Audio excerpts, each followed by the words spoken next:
সুন্দরবন যেখানে বাঘের গর্জনে কাঁপে বন, সেখানে আজ নিঃশব্দ এক ফাঁদ। বনের গভীরে এই ফাঁদ বাঘ ধরার জন্য নয়, হরিণ শিকারের জন্য। কিন্তু সেই অবৈধ ফাঁদে আটকে গেল বনের রাজা রয়্যাল বেঙ্গল টাইগার। সুন্দরবনে মংলা অংশ সড়কের খাল সংলগ্ন এলাকায় চোরা শিকারীদের পাতা তারের ফাঁদে বাঘ আটকে পড়া এই ঘটনা সামনে এনেছে ভয়াবহ বাস্তবতা। হরিণ ধরতে পাতা ফাঁদ আজ বাঘের পায়ে। একটি ফাঁদের ভেতর ধরা পড়েছে দুই অপরাধীর ছবি। একদিকে নিষিদ্ধ হরিণ শিকার, অন্যদিকে সেই শিকারের ফাঁদে বন্দি বাঘ। খবর পাওয়ার পরপরই বন বিভাগ ঘটনাস্থলে পৌঁছে পরিস্থিতি নিয়ন্ত্রণে আনে। বাঘটি উদ্ধারে বিশেষ দল গঠন করা হয়েছে।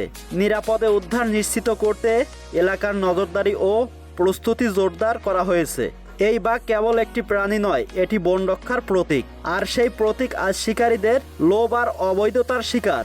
এই ঘটনা শুধু একটি উদ্ধার অভিযান খবর নয়, এটি একটি সতর্ক সংকেত। বন বাঁচাতে হলে থামাতে হবে অবৈধ শিকার, না হলে একদিন শিকার হবে বন নিজেই। সড়কের খাল এলাকায় ফাঁদে আটকা পড়া রয়্যাল বেঙ্গল টাইগারকে উদ্ধারে বন বিভাগ চেষ্টা চালাচ্ছে।